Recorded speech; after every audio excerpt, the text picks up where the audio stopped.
కంచిలో ఏకాంబరేశ్వరుడు, లేదా అరుణాచలంలో అగ్నిలింగం, కాశీలో విశ్వనాథలింగం, ఇలాంటి శివాలయాల్లో శ్రీశైలంలో మల్లికార్జున లింగం, ఇవన్నీ స్వయంభూ శివలింగాలు. తమంత తాముగా ఏర్పడ్డాయి, ఎవరు ప్రతిష్ఠ చేయలేదు. స్వయంభూ శివలింగం దగ్గరికి వెళ్ళి మీరు ఒక్కసారి అభిషేకం చేశారనుకోండి, కొన్ని కోట్ల పర్యాయములు మీరు అభిషేకం చేశారు అని వేస్తారు. మీరు స్వయంభూ శివలింగం దగ్గరికి వెళ్ళి శివ శివ అన్నారనుకోండి, లెక్కలేదు అంత శివనామం చెప్పాడు అని వేస్తారు. స్వయంభూలింగం దగ్గర మీరు ఏది చేసినా దానికి వచ్చేటటువంటి ఫలితమును చెప్పుట సాధ్యము కాదు. అది స్వయంభూలింగం. ఇక రెండవది దైవీలింగములు అంటారంటే దేవతలే వచ్చి ప్రతిష్ఠ చేస్తారు. మీకు పక్కనే ఉందిగా అమరేశ్వరం, అది సాక్షాత్తుగా ఇంద్రుడు ప్రతిష్ఠ చేశాడు. అలా దేవతలు ప్రతిష్ఠ చేసినటువంటి శివాలయం అయితే అది దివ్యలింగములు అని పిలుస్తారు. ఇక మూడవది ఆర్షలింగములు అంటారు. ఆర్షలింగములు అంటే ఋషులు ప్రతిష్ఠ చేసినవి. ఋషులు ప్రతిష్ఠ చేసిన శివాలయం దగ్గరికి వెళ్ళి, శివలింగం దగ్గరికి వెళ్ళి మీరు ఏదైనా ఓ పూజ చేశారనుకోండి, 1,00,000 మార్లు చేసినట్లు మీ ఖాతాలో వేస్తారు. ఓ మారేడుదలం ఋషి ప్రతిష్ఠ చేయబడిన అగస్త్య ప్రతిష్ఠ శివలింగము అన్నారనుకోండి, మీరు బిల్వదళం వేశారనుకోండి, 1,00,000 మార్లు వేశారని గుర్తు. అందుకే తీర్థయాత్ర యాత్ర చేసేటప్పుడు గురువుగారితో చెయ్యండి అని ఎందుకంటారో తెలుసా? ఈ తేడా తెలియడానికి. లేకపోతే అక్కడ నువ్వు గిరగిరా తిరిగి వచ్చేస్తే ఏమి సంపాదిస్తావు అక్కడికి వెళ్ళి? ఒరే దానికి బ్రహ్మసూత్రం ఉందిరా, కాస్త తేనె పోయి కుండీలో 10 రూపాయలు వేయిరా, ఇంకొక మాట సాష్టాంగం చేయరా అని గురువుగారు చెప్తే కదా నువ్వు ఫలితం పొందేది. నీకు బ్రహ్మసూత్రం అంటే తెలియదు, శివలింగం మీద గీత ఎందుకుందో నీకు తెలియకపోతే నువ్వు వెళ్ళి కూడా ఏం చేసుకుంటావు ఆ క్షేత్రానికి? అందుకని గురువుతో వెళ్ళండి తీర్థయాత్రకి అనడానికి కారణం అక్కడ వచ్చింది. కాబట్టి ఆర్షలింగము ఋషి ప్రతిష్ఠ, రాక్షసలింగములను ఉంటాయి. వాటికి పూజ చెయ్యకూడదని నియమం ఉందని మీరు అనుకునేరు, తప్పు. రాక్షసులు ప్రతిష్ఠ చేస్తారు. రాక్షసుల చేత ప్రతిష్ఠింపబడినటువంటి లింగం దగ్గరికి వెళ్ళి పూజ చేస్తే 10,000 రెట్ల ఫలితాన్ని ఇస్తారు. మానుషలింగములు అంటారు. మనుష్యులు ప్రతిష్ఠ చేసినటువంటి శివలింగాలు. ఇదిగో ఇప్పుడు ఇక్కడ ఉన్నటువంటి దేవాలయంలో ఉన్నటువంటి శివలింగం. అటువంటి శివలింగాలు మీరు దర్శనం చేసుకుని, అభిషేకం చేసుకుని, పూజ చేసుకుని మీ భక్తి చేత ఇతోధికంగా దాన్ని పెంచుకోవాలి. బాణలింగము అని ఒక లింగం. బాణలింగము నర్మదా నది ప్రవాహమునందు నీటి ఉరిపిడికి రాళ్ళు శివలింగాలుగా మారుతాయి. వాటిని బాణం అంటారు. అసలు నిజంగా పంచాయతనంలో బాణమే ఉండాలి. కాబట్టి బాణలింగము అంటారు. ఆ బాణలింగం సృష్టిలో తనంత తానుగా నీటి ఉరిపిడికి వస్తుంది. అలాగే చిట్ట చివర వచ్చేటటువంటిది దైవీలింగము. ఇందాక నేను మీతో మనవి చేశానే, అరకు లోయలో పడితే వస్తుంటుంది శివలింగం అని. అలా వచ్చినటువంటి శివలింగాలు. శివలింగాలు ఇన్ని రకాలుగా వస్తాయి. కారణం ఏంటంటే కేవలము మనుష్యుల్ని ఉద్ధరించుట కొరకు. మీరు ఒక శివలింగం దగ్గరికి వెళ్ళి చేసినటువంటి ఉపాసన మీకు అంత శక్తినిస్తుంది. అందుకే ప్రత్యేకంగా కోరి కోరి కోరి కోరి వెడతారు తీర్థయాత్ర. వెళ్ళి అక్కడక్కడ ఉండేటటువంటి శివలింగాల్ని దర్శనం చేసుకుని తిరిగి వస్తుంటారు. కారణం ఏమి అంటే ఇదే ప్రధానమైనటువంటి కారణం. ఒక చోటుకి వెళ్ళి మీరు చేసినటువంటి ఫలితానికి వేరొక చోటుకి వెళ్ళి మీరు చేసిన ఫలితానికి చాలా తేడా వచ్చేస్తుంది. దేవాలయమునందు ప్రవేశమునకు అందుకే మీకు ఇంత అనుగ్రహాన్ని కట్టపెట్టేస్తుంది. కాబట్టే దర్శన విధి అని ఒక పాఠం. ఇలాగే వెళ్ళాలి సుమా అని తప్ప ఇంకొకలా వెళ్ళవద్దు. శివాలయంలో మీకు వెంటనే అనుగ్రహం కలగాలి అని అనుకుంటే మీరు వెళ్ళిన దాంట్లో ఒక్క నిమిషం వృధా కాకుండా పరిపూర్ణంగా శివానుగ్రహం పొందాలి అనుకుంటే ఎలా బయలుదేరాలో చెప్పింది శాస్త్రం. త్రిపుండ్రములను ధరించి బొట్టు పెట్టుకుని పంచ కట్టుకుని ఉత్తరీయాన్ని తీసి నడుముకి బిగించుకుని మీద ఉత్తరీయం వేసుకోకుండా శివాలయం బయటే చెప్పులు విడిచిపెట్టి కాళ్ళు కడుక్కుని కుడికాలు ముందు పెట్టి లోపలికి వెళ్ళి మొట్టమొదట రాజగోపురాన్ని చూసి తర్వాత శివాలయ గోపురాన్ని చూసి అప్పుడు మీరు శివాలయం దగ్గరికి వెళ్ళి నంది దగ్గర మాత్రమే మీరు ప్రదక్షిణాన్ని ప్రారంభం చేయవలసి ఉంటుంది.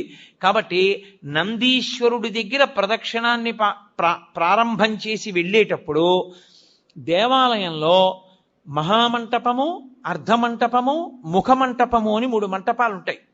ఈ 3 మంటపాలు దేనికి గుర్తు అంటే స్థూల సూక్ష్మ కారణ శరీరములకు గుర్తు. ఈ 3 శరీరములను నేను అధిగమించేటటువంటి అదృష్టం నాకు కలగాలని కోరుకోవడం ముఖమంటపాన్ని మహామంటపాన్ని అర్ధమంటపాన్ని ముఖమంటపాన్ని దాటాలి. దాటేటప్పుడు శివాలయానికి ప్రదక్షిణం చేస్తే ఒక్క మారు చేస్తే చాలు, 3 మార్లు చేస్తే విశేషం. ఎందుకని 3 మాటలు? భగవాన్ రమణ మహర్షి ఎందుకు గిరి ప్రదక్షిణం చెయ్యాలి అన్నదానికి చెప్తుండేవారు. అంటే మీరు ప్రదక్షిణం చెయ్యడానికి కాళ్ళు కదుపుతుంటే మీ పాపములు కాలిపోతాయి. మీరు ఏ కోరికతో అలమటిస్తున్నారో ఆ కోరికలు ఇవ్వబడతాయి. మీరు ఏ కోరిక లేకుండా ప్రదక్షిణం చేస్తుంటే అంటే జన్మాంతరములందు చేసిన పాపములు కూడా కాలిపోతాయి. ఆఖరి ఊపిరి దగ్గర పాపపుణ్యములు లేని స్థితి కల్పించి మోక్షం ఇవ్వబడుతుంది. ప్రదక్షిణం, అందుకు శివాలయ ప్రదక్షిణం వచ్చింది. నేను కాదు, స్కాందంలోంచి సాక్షాత్ భగవాన్ రమణులు చెప్తుండేవారు కూర్చోబెట్టి ఎందుకు గిరి ప్రదక్షిణం చెయ్యాలో. కాబట్టి ప్రదక్షిణం 3 మార్లు చేస్తారు. ఎందుకు 3 మార్లు చెయ్యడం అంటే నేను ఈషణత్రయాన్ని విడిచిపెట్టగలిగిన శక్తిని నాకు ఈషణత్రయము అంటే ప్రధానమైనటువంటివి ధనేష, దారేష, పుత్రేష. ధనేష డబ్బు మీద వ్యామోహం వదలదు, దారేష భార్య మీద వ్యామోహం వదలదు, పుత్రేష కొడుకు మీద వ్యామోహం వదలదు. ఈశ్వర, ఈ వ్యామోహాలన్నీ వెంట పెట్టుకుని ఏం పొందుతాను? పెద్దవాణ్ణి అయిపోయాను, నాకు ఇంకా ఈ వ్యామోహాలు తగ్గించి నువ్వు వాణ్ణి భద్రంగా నువ్వు చూడు అని కోరుకుని తిరిగితే 3 మార్లు దాని చేత వాసనాత్రయాన్ని ఈశ్వరుడు తీసేస్తాడు, ఈషణత్రయాన్ని తీసేస్తాడు. తీసేసిన తర్వాత బలిమంటపం దగ్గరికి రావాలి. వచ్చి బలిమంటపం దగ్గర నమస్కారం చెయ్యాలి. ఎందుకు అంటే మనలో ఉండేటటువంటి కామక్రోధ లోభ మద మోహమాత్సర్యములనేటటువంటి అరిషడ్వర్గములను బలివ్వాలి అక్కడ. అంటే విడిచిపెట్టేసేటటువంటి శక్తి నాకు ఈశ్వరా కల్పించు. అవి మిమ్మల్ని విడిచిపెట్టవు, అవి విడిచిపెట్టేలా ప్రవర్తించగలిగిన శక్తి మీకు కలగాలి. వాటికి అసహ్యం వెయ్యాలి. అబ్బా వీడిని పట్టుకుంటే ఏమొచ్చిందిరా, వీడేమి మనం కోరుకునేటట్టుగా ప్రవర్తించడని వెళ్ళిపోవాలి. కోపం రాదు ఆయనకి, ఓర్పు, కోపము స్థానమునందు ఓర్పుతో గెలుస్తాడు. కామము ఈశ్వర కామంగా మారుస్తాడు. ఇలా మార్చగలిగిన శక్తి దేని వలన వస్తుంది అంటే బలిమంటపం దగ్గరికి వెళ్ళి నమస్కారం చెయ్యాలి. అంతేగాని బలిమంటపం దగ్గర ఏ నమస్కారం చేయకుండా దాటకూడదు. అరిషడ్వర్గములను విడిచిపెట్టడానికి బలిమంటపానికి నమస్కారం చెయ్యాలి. అమ్మ ఎందుకమ్మా పిల్లాడితో ఎంతమంది మీ చుట్టూ ఉన్న వాళ్ళు ఇబ్బంది పడుతున్నారు, నేను చెప్పే వరకు మీరు గమనించలేరా? ఎంతమంది దృష్టి కేంద్రీకరణ పాడైపోతోంది. కాసేపు ఎందుకు పిల్లాన్ని తీసుకుని బయటికి వెళ్ళరు? బయటికి వెళ్ళండి పిల్లాన్ని తీసుకుని. కాబట్టి బలిహరణ మంటపము, దాని దగ్గర మీలో ఉండేటటువంటి అరిషడ్వర్గములను మీరు బలివ్వాలి. బలివ్వడం అంటే ఏదో జంతువుల్ని తీసుకొచ్చి చంపేయమని కాదు నా ఉద్దేశ్యం.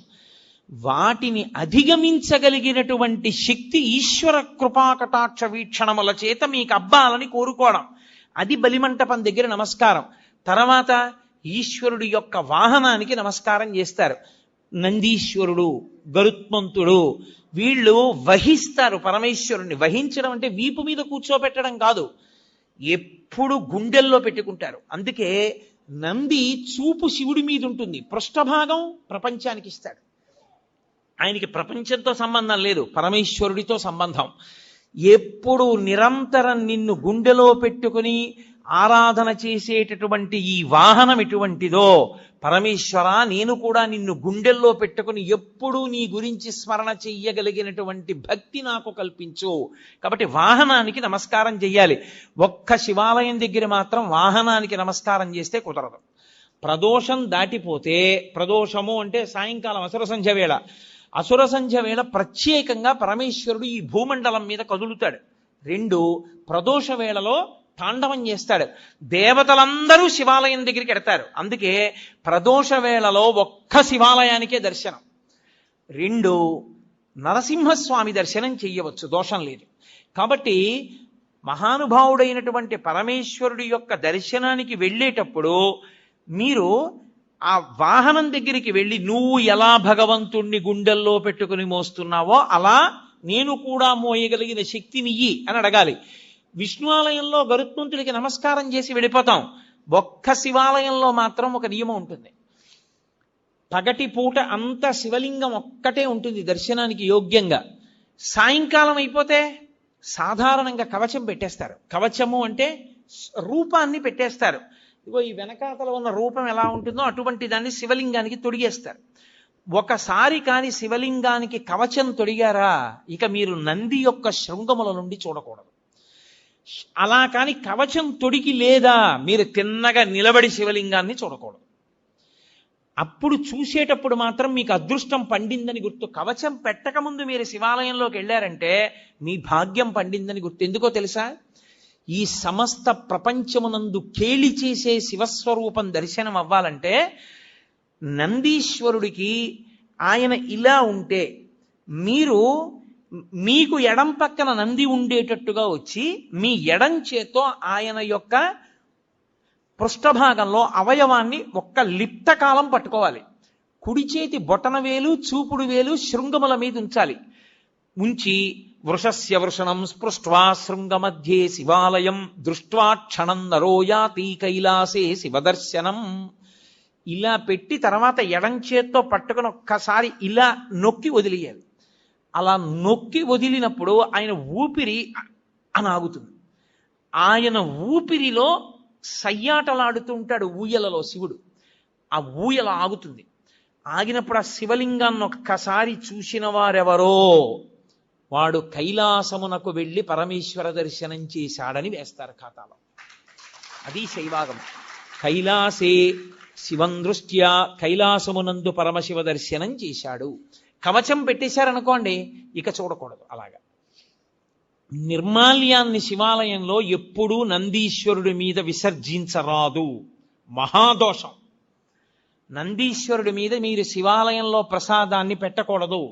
మారేడు దళాలు కాని పువ్వులు కాని మీకు ఇచ్చిన వాటి మీద కాని నంది మీద పెడితే అనేక రకములైన పాపములు మిమ్మల్ని చుట్టుకుంటాయి. ఎందుకో తెలుసా? శివాలయంలో ప్రసాదాన్ని శివాలయంలో వదిలిపెట్టి మీరు వెళ్ళకూడదు. ప్రసాదం అంటే అనుగ్రహం, మీరు తీసుకెళ్ళాలి. కానీ ఎలా తీసుకెళ్లాలన్న దానికి మాత్రం నియమం ఉంది. శంకరాచార్యుల వారు సౌందర్యలహరి చేస్తూ చెప్తారు, నివృత్యై చండాంశ త్రిపురహర నిర్మాల్య విముఖై అంటారు. చండీశ్వరుడు మనలాగే మనుష్యుడిగా పుట్టాడు. అపారమైన శివభక్తితో శివ కుటుంబంలో ఒకడయ్యాడు. అయి ఆయనకి పరమశివుడు వరం ఇచ్చాడు. లోకంలో ఎవరికైనా సరే నియమం ఒకటి ఉంటుంది. వారి యొక్క ఉచ్ఛిష్టాన్ని వారి యొక్క శేషాన్ని తినేటటువంటి అధికారం ఎవరిది అంటే భార్యది.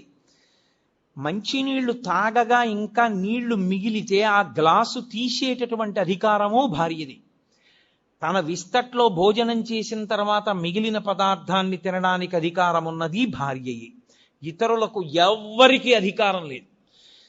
అలా ఒక్క భార్య తినాలి.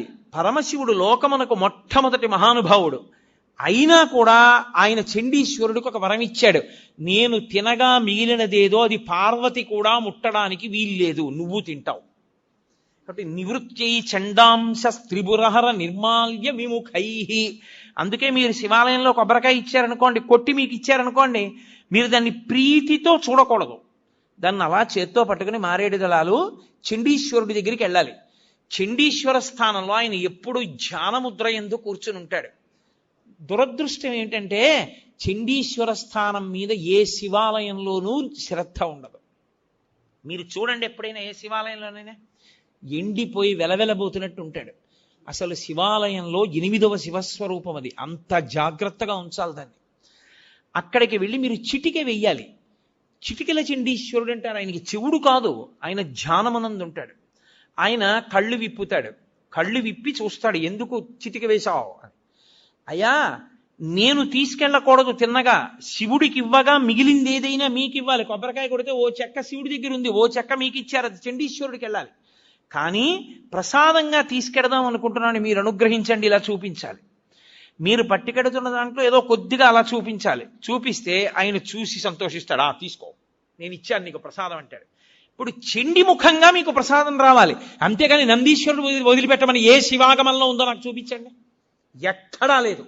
ప్రతి దేవాలయంలో అర్చకులు చేస్తున్న తప్పది. నందీశ్వరుడి మీద పెట్టేయండి అని చెప్తున్నారు. పరమ దోషం. నంది మీద పెడితే కింద పడుతుంది, కింద పడితే వెనక వచ్చిన వాడు తొక్కుతాడు, తొక్కితే ఆ పాప నీకు అడికి పెడుతుంది. పుష్పదంతుడని శివమహిమ్నా స్తోత్రం చేశాడు. ఆయన అదే పనిగా రాజుగారి తోటలో పువ్వులన్నీ పట్టుకుపోతుండేవాడు. పట్టుకుపోతుంటే కనపడేవాడు కాడు గంధర్వుడు. రాజుగారికి కోపం వచ్చింది, వీడిని పట్టుకోలేకపోతున్నాం, శివాలయంలో వాడినటువంటి పువ్వులు తెచ్చి చల్లండి కింద ఆకులు, వాడు రాత్రి వచ్చి తొక్కుతాడు, వాడి శక్తి పోతుంది అన్నాడు. చల్లేశారు. ఆయన తెలియక భూమి మీద దిగాడు పూల తోటలో. తొక్కగానే ఆయన శక్తి పోయింది, పట్టుకుని బంధించారు. అప్పుడు ఆయన శివమహిమ్నా స్తోత్రం చేశాడు. నందీశ్వరుడి దంతాల మీద ఉంటాయి ఇప్పటికీ ఆ శివమహిమ్నా స్తోత్ర శ్లోకాలు. ఒకప్పుడు నేను మహాభక్తుడను ఆయన వెళ్ళి పరమేశ్వరుడి దగ్గర శివమహిమ్నా స్తోత్రం జరిగితే నంది పళ్ళికి లిజ్జట్టిలాగా ఆయన పళ్ళ మీద కనబడ్డాయి శ్లోకాలు. ఇక్కడ నువ్వు జరుగుతాయంటే నా పళ్ళ మీద రాసుకున్నాను బట్టి నేను అంత శక్తివంతములు శివమహిమ్నా స్తోత్రం. కాబట్టి ఆ గంధర్వుడు శివమహిమ్నా స్తోత్రం చేస్తే మళ్ళీ శక్తి వచ్చి వెళ్ళిపోయాడు. కాబట్టి శివ నిర్మాల్యాన్ని తొక్కకూడదు. తొక్కకూడని శివ నిర్మాల్యాన్ని ఆ నందీశ్వరుడి మీద పెట్టించడం ఏంటి తప్పు కాదు. విభూతి దాని మీద చల్లేయండి అన్నాం, నిర్మాల్యం నంది మీద పెట్టి వెళ్ళిపోండి అన్నాం. అసలు శివాలయంలో ఉన్న అర్చకులు మొదట తెలుసుకోవాలి, అలా మనం చెప్పకూడదు. చండీశ్వర స్థానానికి చూపించి మీరింటికి పట్టుకెళ్ళండి అని చెప్పాలి. ఆ మారేడు దళం చక్కగా మీరింటికి పట్టుకెళ్ళచ్చు, కళ్ళకు అద్దుకోవచ్చు, ఎక్కడో నీళ్లలోనో మొక్కలోనో పెట్టేసేయచ్చు. మీ ఇంటికి పట్టుకెళ్ళాలి, గడప దాటాలి ప్రసాదం. గడప దాటి ఇంటికి వస్తేనే శివానుగ్రహం. మీరు ఎక్కడో వదిలిస్తే ఇంకా ప్రసాద తిరస్కారం చేస్తే మీకు అనుగ్రహం ఎక్కడి నుంచి వస్తుంది? మీరు నంది మీద పెట్టి కింద బారేసి అదే ప్రసాదం తీసుకోవాల్సిన విధానం శివానుగ్రహాన్ని పొందడానికి. కాబట్టి ఒక్క శివాలయంలో మాత్రం వాహనం దగ్గరికి వెళ్ళేటప్పటికి నియమం మారుతుంది. అక్కడికి వెళ్ళి నమస్కారం చేసి వెళ్ళిపోతానంటే కుదరదు. మీరు కవచం పెట్టకపోతే ఆయన శృంగములలోంచి శివదర్శనాన్ని చెయ్యవలసి ఉంటుంది. చేశారు, ప్రదక్షిణం చేసి వచ్చారు, ప్రదక్షిణం చేశారు, 3 మంటపములను దాటారు. ఇప్పుడు మీరు శివసన్నిధి యందు నిలబడ్డారు. నిలబడితే లోపల ఎప్పుడైనా సరే ఒక విషయాన్ని జ్ఞాపకం పెట్టుకోండి, ఏ దేవాలయం లోపల అయినా విద్యుత్ దీపం వెలిగితే ఉత్తర క్షణంలో ఏ పని చేసినట్లు గుర్తో తెలుసా? మీ గురువు గారి పట్ల మీరు అపచారం చేశారని గుర్తు. మీ గురువుని తిరస్కరిస్తే, మీ గురువుకి అపచారం చేస్తే, మీ గురువుని విమర్శిస్తే, మీ గురువుని చులకన చేస్తే ఏ దోషం వస్తుందో అంతరాలయంలో విద్యుత్ దీపం పెడితే అదే దోషం వేస్తారు. అందుకే మీరు ఇప్పటికీ చూడండి, ఏ పెద్ద పెద్ద గుళ్ళల్లోనూ ఎలక్ట్రిక్ లైట్ వేయరు. ఎందుకు వెయ్యరో తెలుసా? ఒక్కటే కారణం, అంతరాలయంలో ప్రధానమూర్తి దగ్గర వెలిగే దీపమే గురువు. గురువు ఒక్కడి అనుగ్రహంతో ఈశ్వరుడు కనపడతాడు. ఆయన అక్కర్లేదని తీసేస్తే త్రిశంకుడు అయిపోయినట్టు గుర్తు. నాకు ఆ దీపపు కాంతిలో కనపట్టలేదు, నేను ఎలక్ట్రిక్ లైట్ పెట్టుకుంటానంటే నువ్వేం గురువయా, నువ్వు మాకు అక్కర్లేదని చెప్పి ఇంకొన్ని పెట్టినట్టు లెక్క. ఆ అంతరాలయమునందు వేరొక దీపము, విద్యుత్ దీపం ఉండరాదు, ఒక్క నూనె దీపమే. ఆ దీపాలు కావాలంటే గుత్తి దీపాలుగా దింపుతారు, ఒత్తి పెద్దది చేస్తారు మూర్తి దగ్గరికి వచ్చే. మీరు అందుకే మన ఆంధ్రదేశంలో ఏముందండి, శాస్త్రం పాటించేవాడేడి. మీరు దక్షిణ దేశం వెళ్ళండి, ద్రవిడ దేశం ప్రత్యేకం, ఏ దేవాలయంలో ఎలక్ట్రిక్ ల్యాంప్ వేరు. అర్చకులు ఒళ్ళు చెమటలు పట్టేసి ఇలా కారిపోతున్నా సరే వాళ్ళు పెద్ద పెద్ద ఒత్తేసి ఆ ఒత్తులలోనే వెలుగుతుంటాయి, ఆ ఒత్తులలో వెలుగులోనే చూస్తారు. దాని అర్థం ఏంటో తెలుసా? ఆ దీపమే గురువు. గురువు ఇంకెక్కడో ఉండడు. మీ గురువు గారు ఎక్కడున్నారు అంటే అంతరాలయంలో ఉన్న దీపంలోనే మీ గురువు గారు ఉంటారు. ఆయనే గురువుగా చూస్తారు. అందుకే దేవాలయానికి వెళ్ళినప్పుడు ఈశ్వరుడు ఒక్కడే కాదు, గురు దర్శనం కూడా అవుతుంది. ఓ గురువర్య, మీ మాటల వలన, మీ అనుగ్రహము వలన, మీ అనుగ్రహ కాంతులలో నాకు ఈశ్వర దర్శనం అవుతోందని దర్శనం చెయ్యాలి.